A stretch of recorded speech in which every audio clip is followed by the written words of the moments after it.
এবছর রেলে বরাদ্দ 13,955 কোটি টাকা। যখন মমতা বন্দ্যোপাধ্যায় রেলমন্ত্রী ছিলেন তার থেকে 3 গুণ বেড়েছে রেলের বরাদ্দ। বাজেটের দুদিন পরে মমতা বন্দ্যোপাধ্যায় সমালোচনার পাল্টা মন্তব্য রেলমন্ত্রী অশ্বিনী বৈষ্ণবের। ক্যান্সারে নেই আর ভয়, NCRI এ হবে এর জয়। আপনাদের ভরসা नेताजी सुभाष चंद्र बोस कैंसर हॉस्पिटल। माननीय प्रधानमंत्री जी ने बंगाल में रेलवे नेटवर्क को मॉडर्नाइज करने का, एक्सपैंड करने का, नए स्टेशंस बनाने का, पैसेंजर्स के लिए बेटर फैसिलिटीज़ देने का, नए ट्रेन्स चलाने का एक बड़ा मिशन हाथ में लिया है और जिसका रिज़ल्ट है कि आज उसके लिए एलोकेशन 13,955 करोड़ रुपीस का हुआ है।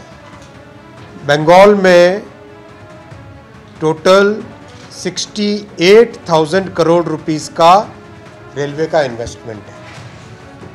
स्टेट के chief minister, honourable chief minister को रिक्वेस्ट करना चाहूँगा कि आप लैंड एक्विजिशन में, लॉ एंड ऑर्डर में हमारी मदद करें, जिससे कि बंगाल के जन जन को ज़्यादा से ज़्यादा सुविधाएं मिल सकें।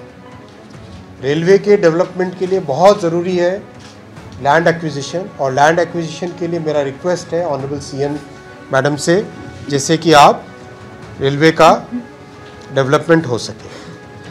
101 थर्ड पॉइंट आपके सामने, 101 स्टेशंस को अमृत स्टेशन के प्रोग्राम के अंडर कंप्लीटली रीडेवलप किया जा रहा है बंगाल में।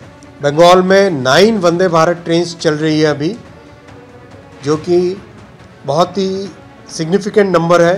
ममता दीदी जी के टाइम में जितना एलोकेशन था उससे 3 गुना एलोकेशन आज मोदी जी ने बंगाल के रेलवे के डेवलपमेंट के लिए दिया, और 101 स्टेशंस कम्प्लीटली नए बनाए जा रहे हैं।